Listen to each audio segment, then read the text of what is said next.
आप देख रहे हैं यंग बाइट्स। मैं हूं आपके साथ पूजा ठाकुर और आपको बता दूं इस समय मैं मौजूद हूं जम्मू यूनिवर्सिटी में और आज के कुछ यंगस्टर्स से बात करते हैं। जिस तरह से आप सभी जानते हैं कल राज्यसभा में सिटीजनशिप अमेंडमेंट बिल पास कर दिया गया, उससे पहले लोकसभा में भी कर दिया गया था। इसी सब पे आज के यंगस्टर्स का क्या कहना है तो उन्हीं से जानते हैं। तो कुछ यंगस्टर्स हमारे साथ जुड़े हैं, उनसे जानते हैं आखिर क्या कहना है उनका इस पर। आपका नाम? जी, मेरा नाम चेतन शर्मा है। चेतन जी, मुझे बताइए क्या कहना चाहेंगे जिस तरह से सिटीजनशिप अमेंडमेंट बिल पास कर दिया गया राज्यसभा में, किस तरह से आप इसे देखते हैं?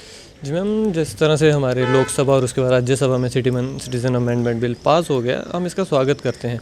क्योंकि आप जिस तरह देखते हैं, क्योंकि जिन रिलीजन्स का इसमें नाम लिया गया है पर्टिकुलरली कि उन रिलीजन्स के जो पीपल हैं वो यहाँ आ सकते हैं, ये उनके लिए बेटर है। क्योंकि वो सब रिलीजन के लोग उन कंट्रीज़ में एज अ माइनॉरिटी लिव कर रहे हैं और वो बार बार दे आर प्रोसिक्यूटेड, तो they have nowhere to go. Because in countries का जो कॉन्स्टिट्यूशन है वो इस्लामिक कॉन्स्टिट्यूशन है और उनकी जो मेजॉरिटी है वो इस्लामिक पीपल हैं, तो इन लोगों की वहाँ वॉइस सुनने वाला कोई नहीं है। आप जिस तरह देखेंगे कि पूरी दुनिया में मेजॉरिटी अगर कहीं हिंदू पीपल या अदर आप सिख और दूसरे कम्युनिटीज़ के देखते हैं, उनके लिए सेफ़ हाउस सबसे नियरेस्ट है जो वो इंडिया ही है। तो इसमें गवर्नमेंट ने ऐसा कुछ नहीं किया है, इवन ये उनके वेलफेयर के लिए ही है, क्योंकि वो लोग यहाँ आके थोड़ा सेफ़ फील करेंगे।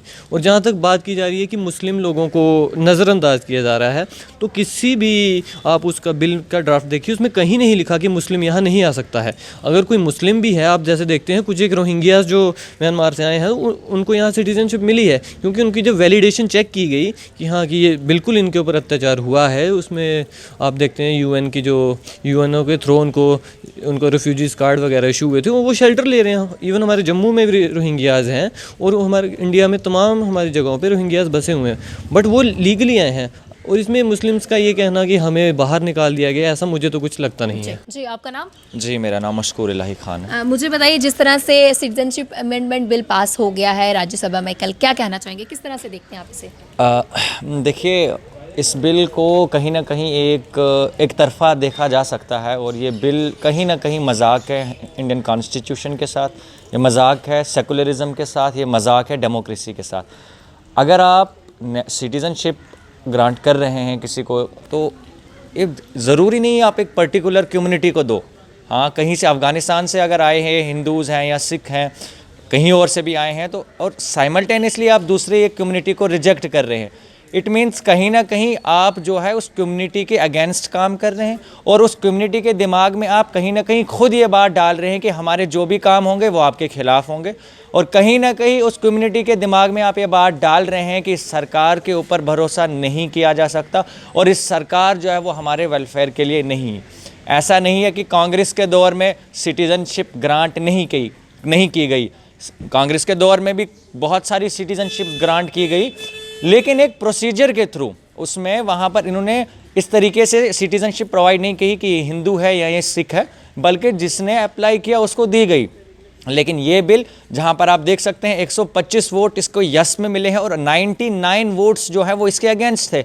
और ये 99 वोट्स एक बहुत बड़ी चीज़ है, मैटर करता है। एक असेंबली के अंदर आपके 99 लोग आपकी किसी बात के मुखालिफ खड़े हैं, तो कहीं ना कहीं उस चीज़ में ये देखा जा सकता है कि वो for the whole of the nation के लिए वो चीज़ बेनिफिशियल नहीं है।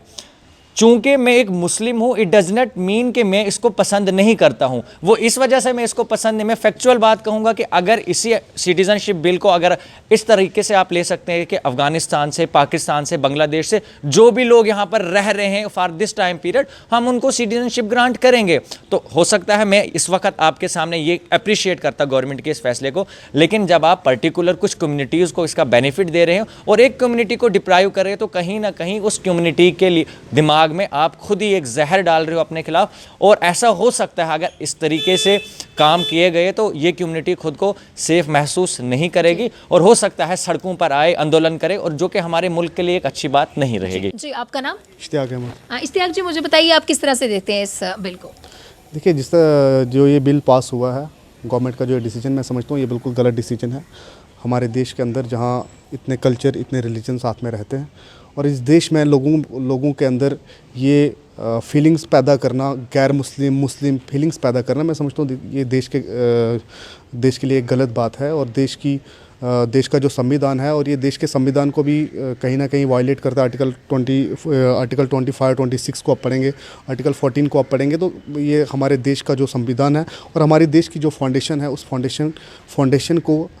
फाउंडेशन के बिल्कुल ख़िलाफ़ है। और हम इस बिल को इसलिए नहीं मानते क्योंकि आप पर्टिकुलर किसी एक रिलीजन को जब आप बाहर करने की बात करते हैं, तो मैं समझता हूँ कि देखिए वो रिलीजन भी उस कम्युनिटी के भी लोग यहाँ रहते हैं, और कहीं ना कहीं वो आपके ऐसे बिल लाने से वो एक खुद को सेफ फील नहीं यहाँ पे करते। और लेकिन कहीं ना कहीं इसमें किसी को बाहर निकालने की बात नहीं की देखिए गई। बाहर निकालने की बात नहीं की गई है, मैं मानता हूँ बाहर निकालने की बात नहीं की गई है। बिल में ऐसा क्यों नहीं कहा कि जो भी पाकिस्तान से आएगा, जो भी अफ़गानिस्तान से आएगा, जो भी बांग्लादेश से आएगा, उसका हम वेलकम करते हैं। जी। बिल में ऐसा होना चाहिए था। बिल में सिर्फ हिंदू मुस्लिम सिख और मुस्लिम, सिख और हिंदू को लेकर बिल बनाना, ये तो गलत है। ये तो देश के संविधान के बिल्कुल खिलाफ है। आप कोई भी काम करेंगे, अगर आप उसमें किसी कम्युनिटी को बाहर करते हैं, तो वो तो आप बिल्कुल संविधान के खिलाफ कर रहे हो। आपको संविधान पढ़ना चाहिए, हमारा संविधान क्या कहता है, हमारा सेकुलरिज्म क्या कहता है। पूरी दुनिया में हिंदुस्तान सबसे बड़ा एक डेमोक्रेटिक देश है, और इस डेमोक्रेटिक देश में इस प्रकार के डिसीजन लेना मैं समझता हूँ बिल्कुल गलत है।